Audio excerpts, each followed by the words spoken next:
오늘은 시편 126편 말씀을 가지고 같이 은혜를 나누겠습니다.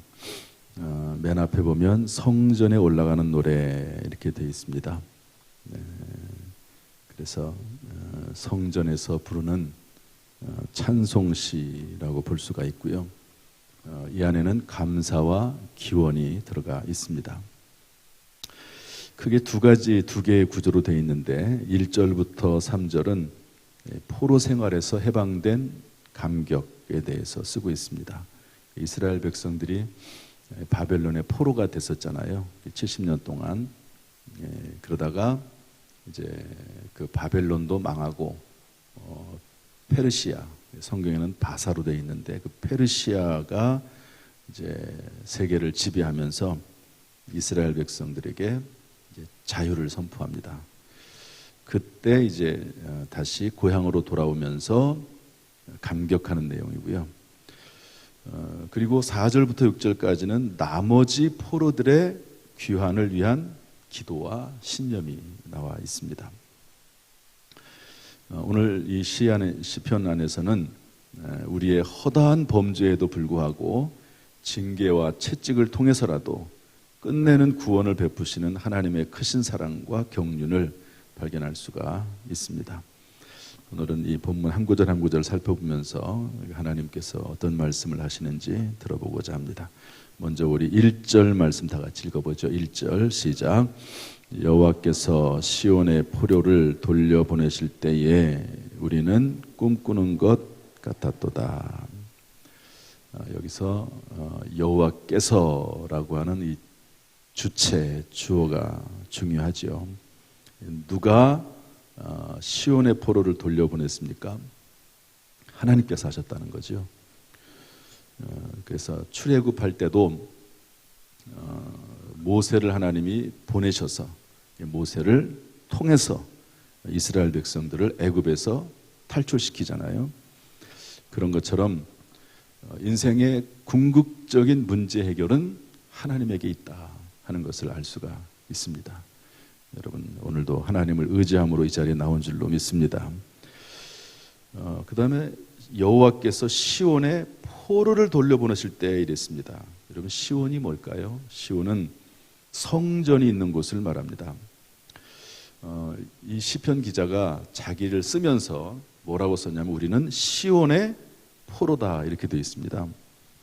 무슨 얘기냐면 이스라엘에서 뭐 우리가 이렇게 그 잡혀온 사람들 이렇게 얘기할 수도 있거든요. 이스라엘의 포로, 또 유대의 포로 이럴 수 있는데 그런 단어를 쓰지 않고 굳이 시온의 포로 이렇게 썼습니다. 이것은 자신들이 성전의 사람인데 성전에서 붙잡혀 나온 포로라고 생각을 하는 거죠. 따라서 이 이스라엘 백성들의 귀환은 성전애로의 복귀입니다. 따라합시다. 성전애로의 복귀. 좀 빨리빨리 좀 잘 따라서 좀 해보세요. 지금 정신을 잘 안 차리고 계신 것 같아. 따라합시다. 성전으로의 복귀. 우리 교회가 한국 교회가 또 모든 한국에 있는 교회들뿐만 아니라 세계 교회들이 다 그렇죠. 교회로의 복귀, 성전애로의 복귀가 필요한 때가 아닌가 그런 생각을 해보게 됩니다. 그 다음에 우리는 꿈꾸는 것 같았도다 이렇게 말씀하고 있습니다. 이것은 전혀 예기치 못한 일들이 발생했다는 것이죠. 페르시아 왕 고레스가 이스라엘 백성들이 고향으로 돌아가도록 허락해 줍니다. 참 있을 수 없는 일이죠. 정말 꿈꾸는 것 같았다는 것이죠. 전혀 예상하지 못했던 일이 일어난 겁니다. 마치 8.15 해방이 됐던 것처럼 여러분 8.15 해방 일본 사람들에게 36년 지배를 받으면서 그렇게 갑자기 해방이 될 줄을 누가 알았겠습니까? 그런데 갑자기 어제도 말씀드린 대로 히로시마와 나가사키에 원자폭탄이 터지면서 일본 천황이 뭐 이것저것 생각하지 않고 무조건 이런 폭탄이 만약에 또 동경에 떨어지면 어떻게 되겠습니까? 나가사키, 히로시마 이런 데는 그래도 지방이거든요. 그래서 동경시내 한복판에 떨어진다고 생각을 한번 해보세요. 끔찍하잖아요. 무조건 항복할 수밖에 없는 겁니다. 그러니까 그 일로 인해서 대한민국이 해방이 됐잖아요. 정말 꿈꾸는 것 같았죠. 그래서 어떤 분이 해방 때 이야기를 얘기하더라고요. 모든 사람들이 다 거리로 뛰어나와가지고 만세를 외치고 즐거워하고 기뻐하는 그런 모습을 본 적이 있다. 이제 그렇게 얘기하는 걸 들었습니다. 꿈꾸는 것 같았다는 거죠. 베드로도 마찬가지입니다. 헤롯에 잡혀서 죽을 날만을 기다리고 있는데 그때 교회는 기도하고 있었죠. 이 천사가 나타나서 베드로의 손을 붙잡고 감옥에서 끌어내잖아요. 그때 베드로가 마치 꿈을 꾸는 것 같았다. 환상을 보는 것 같았다. 그렇게 성경은 기록을 하고 있습니다.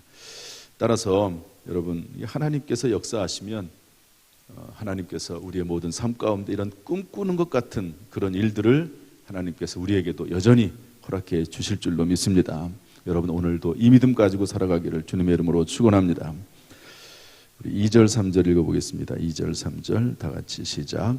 그때에 우리 입에는 웃음이 가득하고 우리 혀에는 찬양이 찼었도다. 그때에 문나라 가운데에서 말하기를 여호와께서 그들을 위하여 큰 일을 행하셨다 하였도다. 여호와께서 우리를 위하여 큰 일을 행하셨으니 우리는 기쁘도다.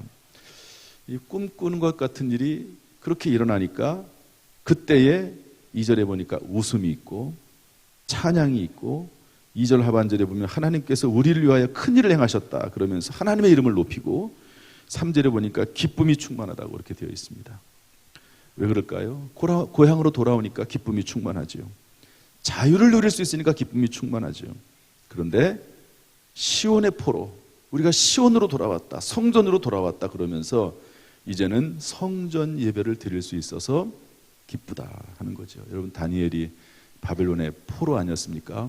그런데 성전에 갈 수 없으니까 매일 하루에 3번씩 기도하면서 성전을 바라보면서 기도했습니다. 얼마나 성전을 사모했는지 성전을 바라보면서 하루에 3번씩 기도하고 감사했거든요. 그런데 이제는 그 성전에 갈 수 있는 거예요. 갈 수 있습니다. 물론 이 당시의 성전과 지금의 성전은 좀 차이가 있긴 하지요. 그러나 여러분, 우리가 성전에서 예배드릴 수 있다는 것 얼마나 귀중한 일인지 모릅니다. 여러분, 성전 예배가 회복될 수 있도록 기도할 수 있기를 바라고, 오늘도 깨어 이 성전에 나와서 또 실시간으로라도 예배드리는 모든 성도들에게 이러한 기쁨이, 찬양이, 감사가 넘치기를 주님의 이름으로 축복합니다. 그 다음에 4절 말씀 읽어보겠습니다. 4절 다 같이 시작. 여호와여 우리의 포로를 남방 시내들 같이 돌려보내소서. 비유법을 썼는데요. 남방 시내들 같이 우리의 포로를, 이미 포로는 1차 귀환이 됐습니다. 그런데 남은 사람들이 남아있는 거, 아직 귀환하지 못한, 그래서 그 포로들을 남방 시내들 같이 돌려보내소서 이렇게 되어 있는데, 남방 시내는 네게부 사막을 의미한다고 그래요. 이 네게부 사막은 와디 사막입니다. 와디라고 하는, 제가 성지순례를 갔다 오니까 이것도 설명이 조금 더 이렇게 더 뭐랄까 적합하게 되네요. 이 와디라고 하는 곳을 저희가 갔거든요.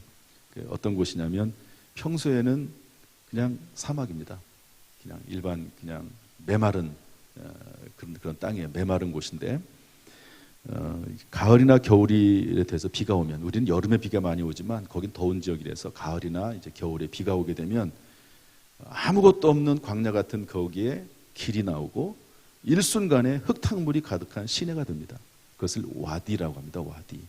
그런데 여기서 남방 시내들이라고 표현할 때 그게 와디입니다. 아무것도 없어요. 지금은 그냥 사막입니다. 그런데 거기에 갑자기 시내가 형성이 되는 거죠. 그러니까 이것도 마찬가지입니다.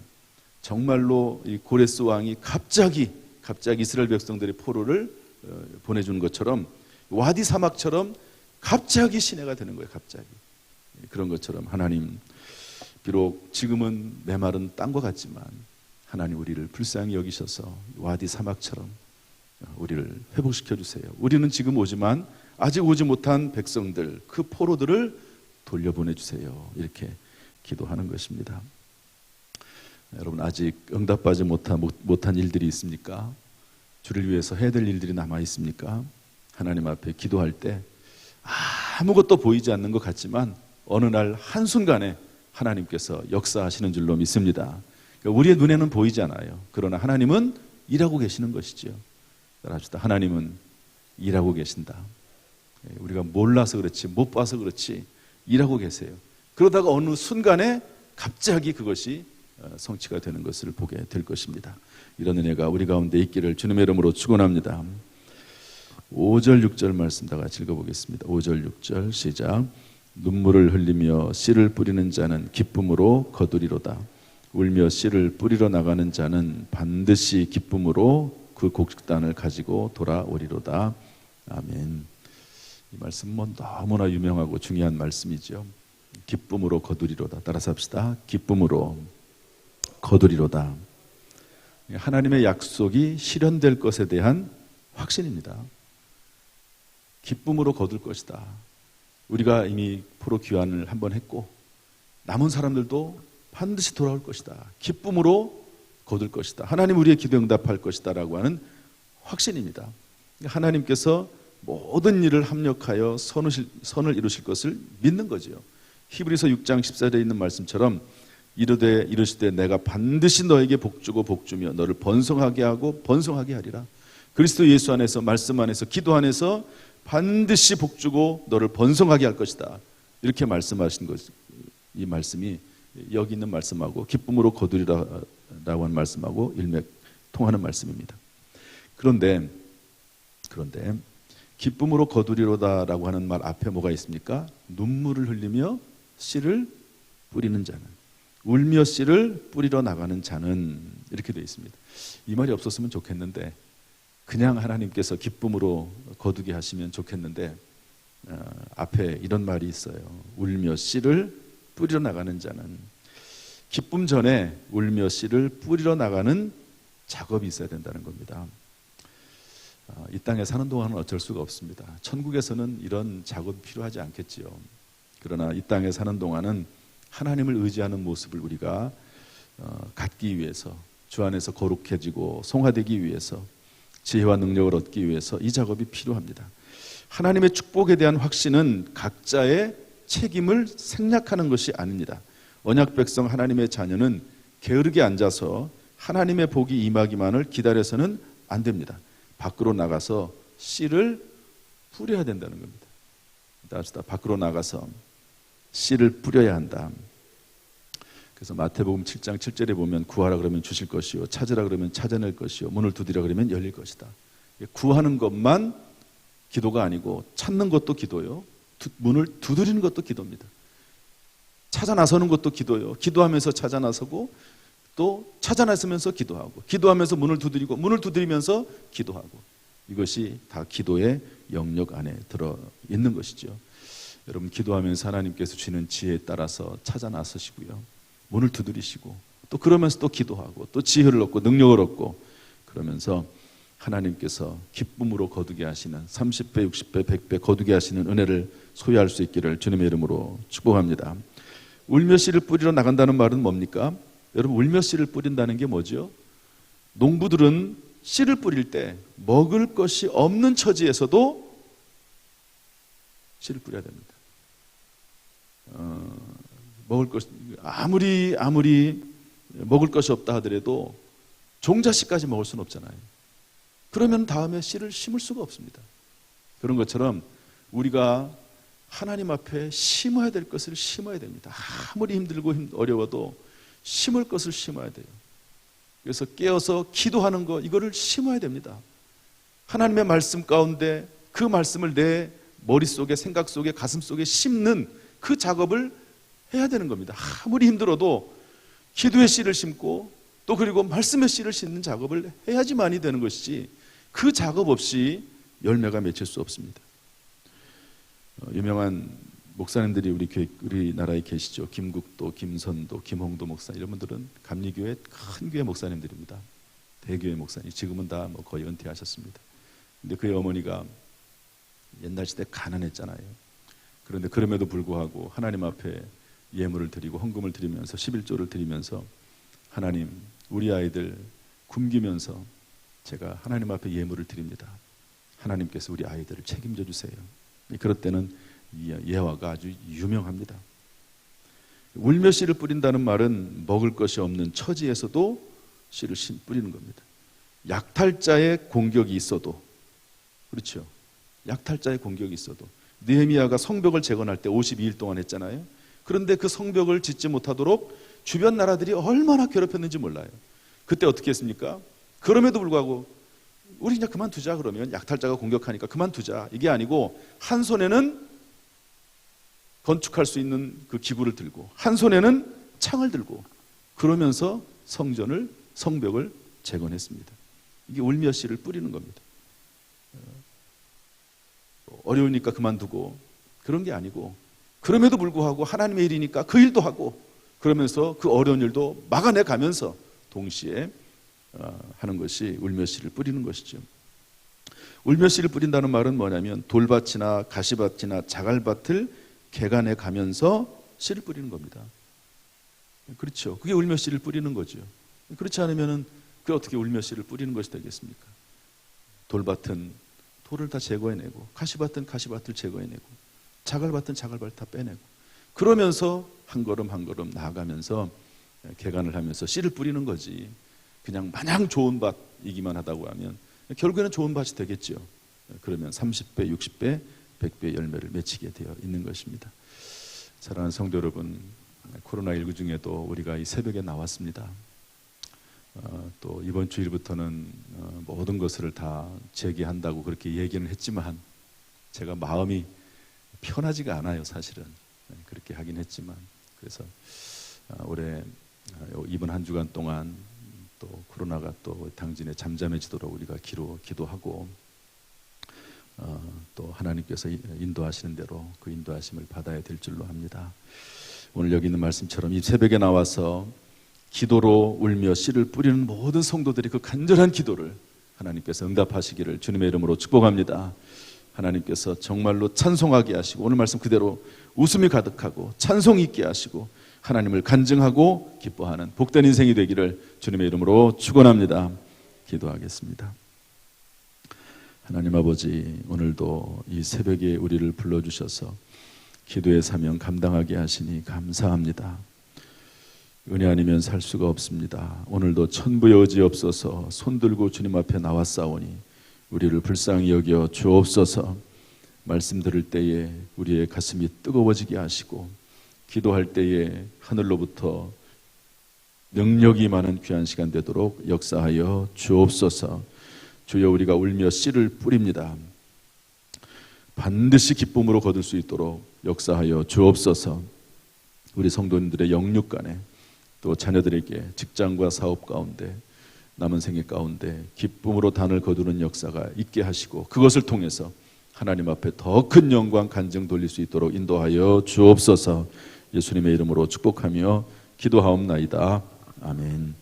이제는 우리 주 예수 그리스도의 은혜와 아버지 하나님의 무한하신 사랑과 성령님의 교통하심이 이 시간 저 앞에 나와 예배드리며 기도하며 찬송하는 모든 성도들, 새벽을 깨워서 주님 앞에 나오는 모든 성도들에게 함께 하시기를 간절히 축원하옵나이다. 아멘.